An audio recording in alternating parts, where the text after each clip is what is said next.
नमस्कार, मैं हूं आपके साथ कनिका अरोड़ा और आप देख रहे हैं एफएम न्यूज। बुलेटिन की शुरुआत करेंगे इस वक्त की बड़ी खबरों के साथ। गंगा दशहरा पर्व पर श्रद्धालुओं ने आस्था की डुबकी लगाई है और साथ ही देश के कोने कोने से श्रद्धालु हरिद्वार पहुंच रहे हैं। जगह जगह पर बात करें तो पुलिस की तैनाती भी की गई है। चप्पे चप्पे पर पुलिस पूरी तरीके से निगरानी रख रही है। गंगा दशहरा पर्व पर हरिद्वार में हर की पेड़ी पर श्रद्धालुओं का सैलाब उमड़ा। इस दौरान श्रद्धालुओं ने गंगा में आस्था की डुबकी लगाई और पुण्य भी अर्जित किया। श्रद्धालुओं ने हर हर गंगे, जय मां गंगे के जयकारे लगाए। हरिद्वार में लाखों श्रद्धालुओं की भीड़ उमड़ने की संभावनाएं को देखते हुए पुलिस प्रशासन ने तैयारियां चाक चौबंद की थी। हर की पेड़ी क्षेत्र में भीड़ नियंत्रण के लिए बुधवार शाम से बैरिकेडिंग भी कर दी गई। ये दो तस्वीरें आप अपनी टीवी स्क्रीन पर देख रहे हैं। पहली तस्वीर हरिद्वार से, जहां पर देश के कोने कोने से तमाम लोग वहां पर पहुंच रहे थे। गंगा में उन्होंने आस्था की डुबकी लगाई है। ये चमोली से आपको तस्वीरें दिखा रहे हैं। चमोली पे भी इस पर्व का खासा उत्साह देखने को मिला। गंगा दशहरा पर श्रद्धालुओं ने आस्था की डुबकी लगाई है। तमाम श्रद्धालु देश के कोने कोने से वहां पर पहुंच रहे थे और देर शाम से ही अगर हम बात करें तो पुलिस ने पूरी तरीके से वहां पर तमाम व्यवस्थाओं का जायजा लिया। इसके साथ ही सुरक्षा के लहजे से बात करें तो बैरिकेडिंग भी लगा दी गई थी।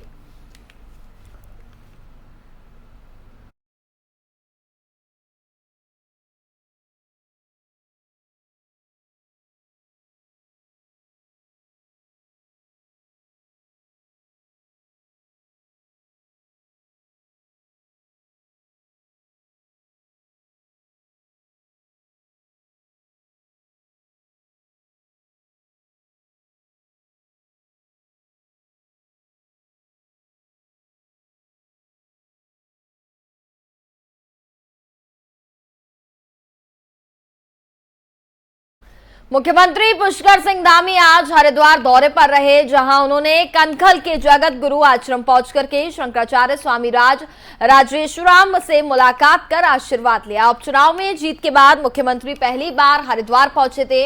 मुख्यमंत्री के दौरे के दौरान बीजेपी नेताओं ने उनका जोरदार स्वागत किया। मुख्यमंत्री ने कहा कि आज गंगा दशहरा के पावन अवसर पर हुए मां गंगा का आशीर्वाद लेने आए हैं। उन्होंने सभी श्रद्धालुओं और गंगा भक्तों को शुभकामनाएं दी और कहा कि उन्होंने मां गंगा से प्रदेश की खुशहाली के लिए मां गंगा से कामना भी की है। चारधाम यात्रा पर बात करते हुए मुख्यमंत्री ने कहा कि सरकार का उद्देश्य है कि यात्रा में पहुंच रहे श्रद्धालुओं को किसी भी तरह की दिक्कत ना हो। इसको लेकर के पूरी तरीके से ध्यान रखा जाए, साथ ही सरल, सुगम और सुखद यात्रा रहे।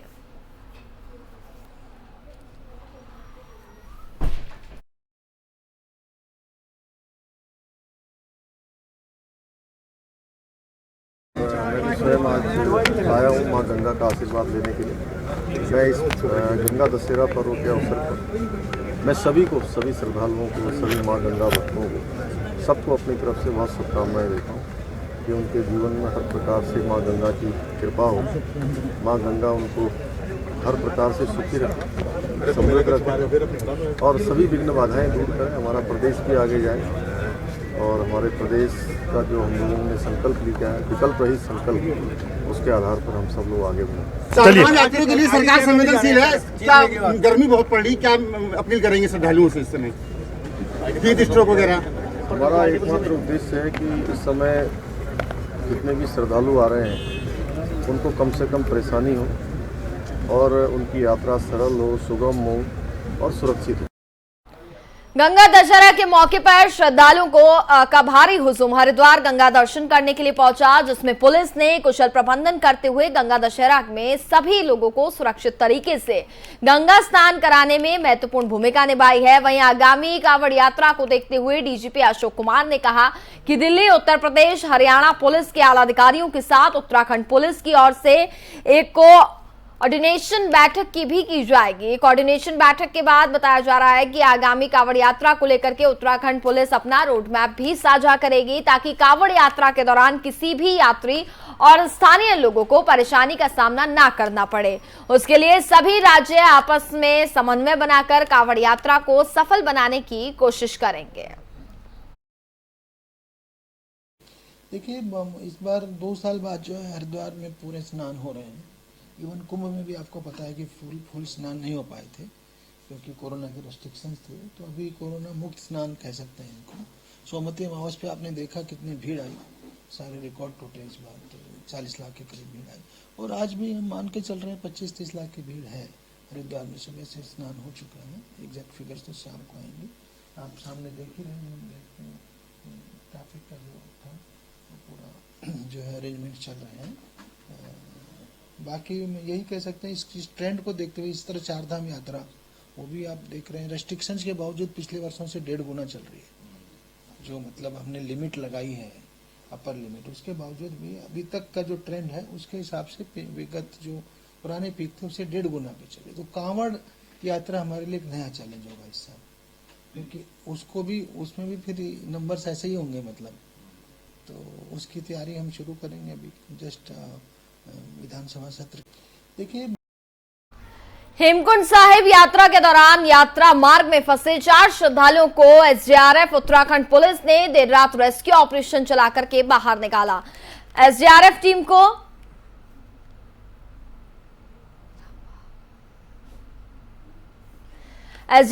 को सूचना मिली है कि घांगरिया में से 4 किलोमीटर आगे हेमकुंड साहिब की और ग्लेशियर के पास कुछ लोग फंसे हैं। देर रात को सूचना मिलने पर एसडीआरएफ की टीम घटनास्थल पर पहुंची और सर्चिंग के दौरान दिखाई दिया गया कि घटनास्थल पर 4 लोग मौजूद हैं, जिसमें से एक श्रद्धालु का स्वास्थ्य काफी ज्यादा खराब रहा। एसडीआरएफ की टीम द्वारा बीमार व्यक्ति को पहले प्राथमिक उपचार दिया गया और उसके उपरांत 4 लोगों को पैदल मार्ग से होते हुए सकुशल घांगरिया गुरुद्वारे लाया गया।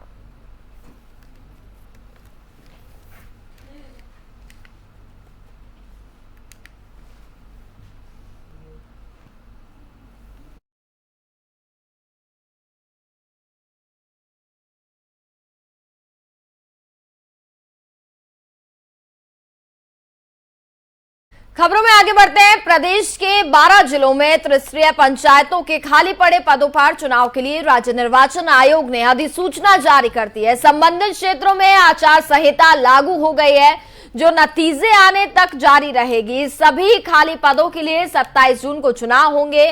राज्य निर्वाचन आयुक्त चंद्रशेखर भट्ट की ओर से पंचायत के खाली पदों के लिए अधिसूचना जारी की गई है। उन्होंने बताया कि प्रदेश में ग्राम सभा सदस्यों के 4821, ग्राम प्रधान के 169 और वहीं क्षेत्र पंचायत सदस्यों के 21 और जिला पंचायत सदस्यों के 3 खाली पदों के लिए चुनाव होगा। हरिद्वार जिला इस चुनाव में शामिल नहीं है।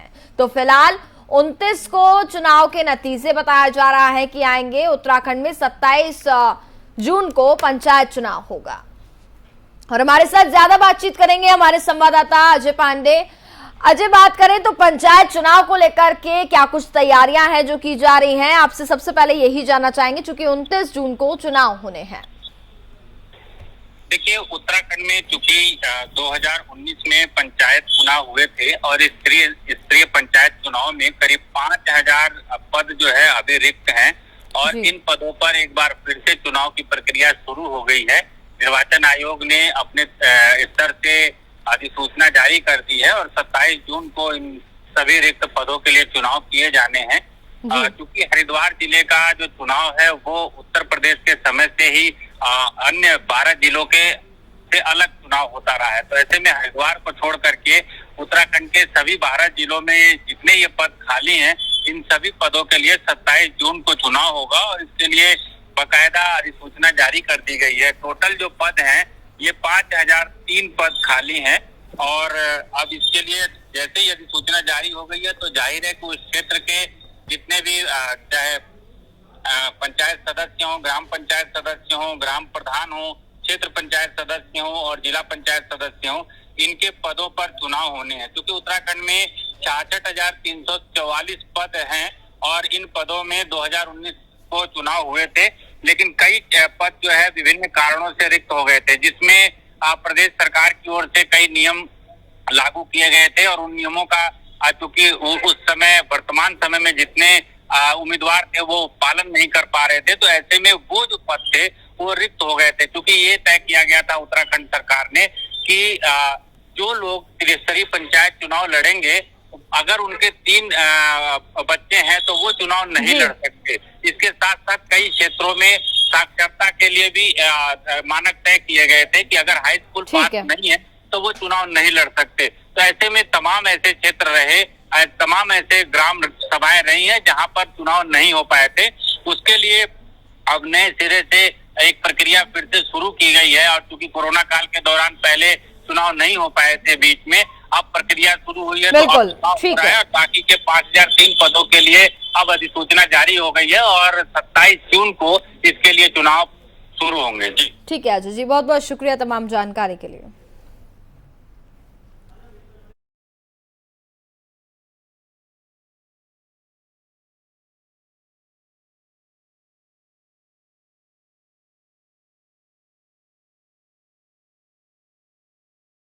मुख्यमंत्री तीरथ सिंह रावत ने साफ किया है कि चारधाम यात्रा में आ रहे यात्रियों को हरिद्वार और ऋषिकेश में रोकने का कोई औचित्य नहीं है। तीरथ सिंह रावत ने कहा कि जो व्यक्ति अपने घर से यात्रा के लिए निकल पड़ा है तो फिर उसे यात्रा में जाने के लिए नहीं रोका जाना चाहिए। उन्होंने कहा कि इससे पहले भी चारधाम यात्रा में श्रद्धालु आया करते थे। पहले के समय में यह भाव हुआ करता था कि बद्रीनाथ केदारनाथ से वापस लौटेंगे या नहीं। वहीं अब आज हम सोनप्रयाग और गौरीकुंड तक पहुंच चुके तीर्थयात्रियों को वापस कैसे लौटा सकते हैं। उन्होंने कहा कि चारधाम यात्रा में यात्री देश भर के कोनों कोनों से आते हैं। ऐसे में उनकी भावना को देखते हुए उनको दर्शन करने के लिए रोकना उचित नहीं है। इसके साथ ही पूर्व मुख्यमंत्री ने यह भी कहा कि जगह जगह चेकिंग के नाम पर श्रद्धालुओं को एक हफ्ते तक रोका जाना ठीक नहीं है। चारधाम यात्रा में आए श्रद्धालु अपनी मर्जी से कहीं भी रुक सकते हैं। उन्होंने सचिव और जिलाधिकारियों को भी ये सुझाव दिए हैं कि तीर्थयात्रियों को रोकने की बजाय आगे जाने दिया जाए। यात्रियों को हरिद्वार और ऋषिकेश में एक हफ्ते तक रोके जाने का कोई भी औचित्य नहीं बनता है।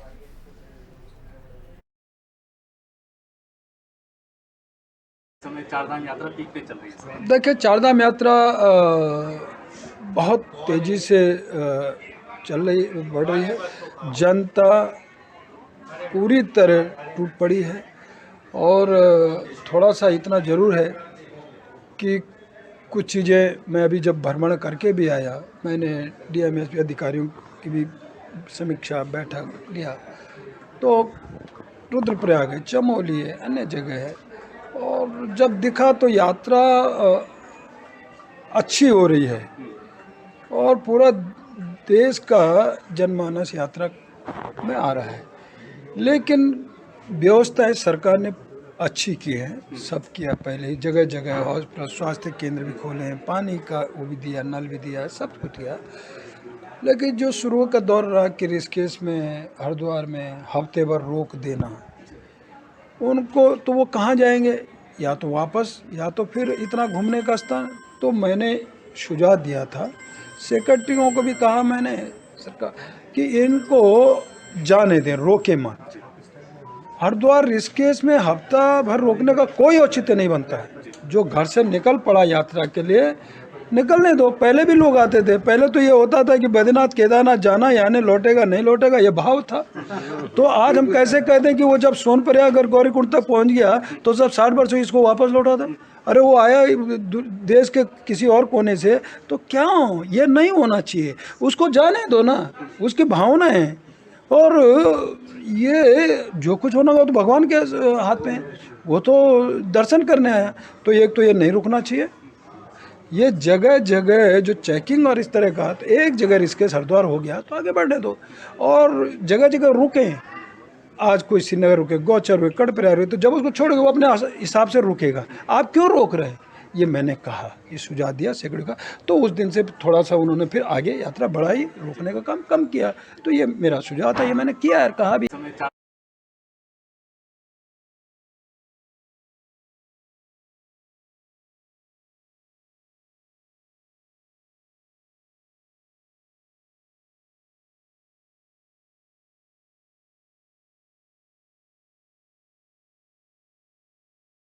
उत्तराखंड के लिए केंद्र की तरफ से अच्छी खबर है। केंद्र सरकार ने प्रदेश में आईएएस का कैडर बढ़ा दिया है। राज्य में केंद्र ने अब आईएएस कैडर 126 कर दिया है। उत्तराखंड में आईएएस की कमी के बीच ये एक अच्छी खबर सामने आई है।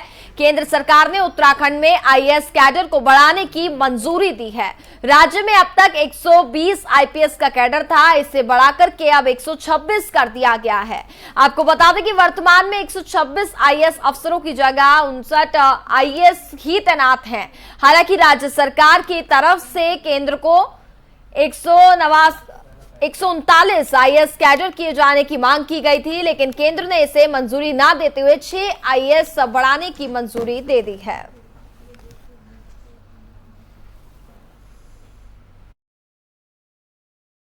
करने के लिए हमारे संवाददाता अजय पांडे इस वक्त जुड़ गए हैं। अजय, बात करें तो केंद्र सरकार ने उत्तराखंड के लिए क्या अच्छा फैसला लिया है और खुशी बड़ी बात है। देखिए, किसी भी प्रदेश में प्रशासनिक व्यवस्था आईएएस के अधिकारियों के हाथ में होती है और उत्तराखंड में इस समय चूंकि 69 आईएएस तैनात हैं और क्योंकि राज्य में जो कैडर है 126 आईएएस अफसरों का कैडर है, तो काफी अधिकारियों की कमी है क्योंकि पूरे प्रशासनिक तंत्र उन्हीं के जिम्मे होता है। और ऐसे में प्रदेश सरकार ने ये मांग की थी केंद्र से कि उनका जो कैडर है वो बढ़ाया जाए और अब केंद्र सरकार ने कैडर में 6 अधिकारियों की वृद्धि की है, क्योंकि 126 अधिकारी यहाँ पर कर दिए गए हैं, क्योंकि पहले 120 अधिकारियों का कैडर था। बहुत सारे ऐसे अधिकारी हैं जो उत्तराखंड कैडर के हैं लेकिन उनकी प्रतिनियुक्ति केंद्र में है और बाकी अन्य जगहों पर है, तो वो लोग उन जगहों पर जाकर के अपनी सेवाएं दे रहे हैं। लेकिन उत्तराखंड में जो वर्तमान समय में 69 जो अधिकारी हैं आईएएस वो तैनात हैं। तो ऐसे में प्रदेश सरकार की ओर से जो मांग की गई थी केंद्र से, तो केंद्र ने अपने स्तर से अधिकारियों का कोटा जरूर बढ़ा दिया है। और हालांकि प्रदेश सरकार की ओर से कहा गया था कि जो कोटा है कैडर है उसको बढ़ा करके 139 कर दिया जाए, लेकिन केंद्र सरकार ने चूंकि ये कहा था कि 5 साल में केवल 5% ही अधिकारियों की बढ़ोतरी की जा सकती है, तो ऐसे में उन्होंने 6 अधिकारियों की बढ़ोतरी की है। और सबसे महत्वपूर्ण बात यह है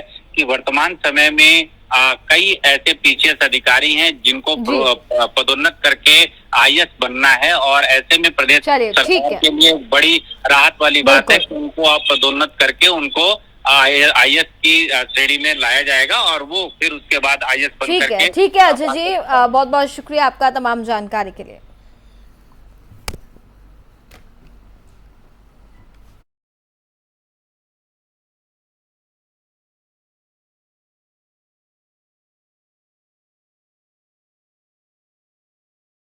जनपद पौड़ी जिलाधिकारी गढ़वाल डॉक्टर विजय कुमार जोगदंडे जल शक्ति कैचदारीन जल संरक्षण के केंद्र का निरीक्षण करने श्रीनगर पहुंचे, जहां उन्होंने अभियान के अंतर्गत जल संसाधन के कार्यालय में बनाए गए जल शक्ति केंद्र का निरीक्षण किया। उन्होंने अभियान से संबंधित कार्यों की जानकारी ली है। इसके साथ ही उन्होंने जानकारी देते हुए बताया कि ये एक महत्वपूर्ण अभियान है जिसके तहत जनपद में बनाए जा रहे अमृत सरोवर योजना हेतु 75 तालाब भी बनाए जा रहे हैं।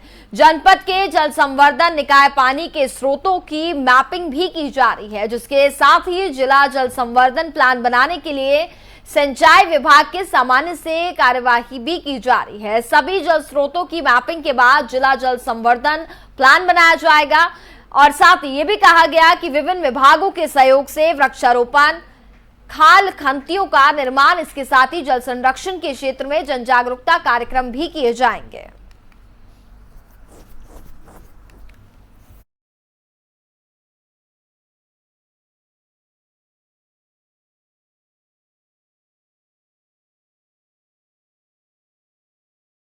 भारत नेपाल सीमा पर पिलर संख्या 14 के पास वन विभाग द्वारा की जा रही तारबाड़ का विरोध होने के बाद मंगलवार को भारत और नेपाल के अधिकारी मौका मुआयना करने पहुंचे, जहां भारत की ओर से अपना पक्ष रखा गया, लेकिन नेपाल प्रशासन द्वारा कोई भी उचित अभिलेख प्रस्तुत नहीं किया गया। वहीं एक बार फिर से अभिलेख प्रस्तुत करने हेतु नेपाल प्रशासन द्वारा समय मांगा गया है, जिससे प्रतीत होता है कि बार बार समय मांगकर नेपाल प्रशासन द्वारा टालमटोल किया जा रहा है। वहीं खटीमा वन विभाग का कहना है कि हम नो मैंस लैंड की जगह के बाद 15 फीट जगह छोड़कर वृक्षारोपण हेतु तारबाड़ का कार्य कर रहे हैं, फिर भी नेपाली नागरिकों द्वारा विरोध किया जा रहा है। वहीं इस विवाद के निपटारा हेतु संयुक्त रूप से बातचीत करने के लिए 10 जून को भी तिथि निर्धारित की गई है।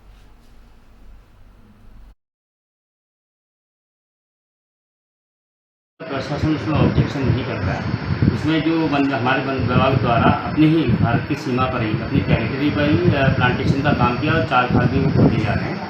तो उसमें वो वृक्षों की सुरक्षा के लिए उनका तार-बाड़ किया जा रहा है। एक जगह हमारा पिलर जो है क्षतिग्रस्त है, जिससे भ्रम की स्थिति पैदा हो गई थी। कुछ नेपाली लोगों द्वारा वहाँ पर उसका विरोध किया गया और कुछ पिलर्स तोड़ दिए गए थे। अभी 2 बार हमारी लगातार उनसे मीटिंग हो गई है और आज भी हम गए थे, लेकिन उनके द्वारा कोई अभिलेख वहाँ से प्रस्तुत नहीं किए गए। तो जब उन्होंने कहा कि एक और नेक्स्ट वीक में वो अभिलेख के साथ हमारे पास आएंगे और जो विवाद है वो सुलझ जाएगा।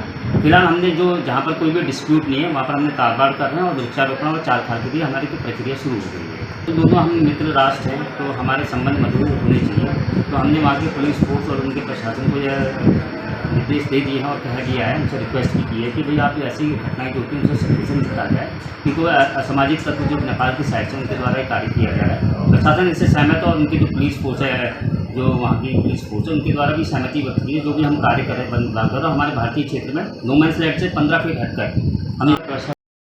और इसी के साथ फिलहाल इस बुलेटिन में बस इतना ही। देखते रहिए FM न्यूज़। नमस्कार।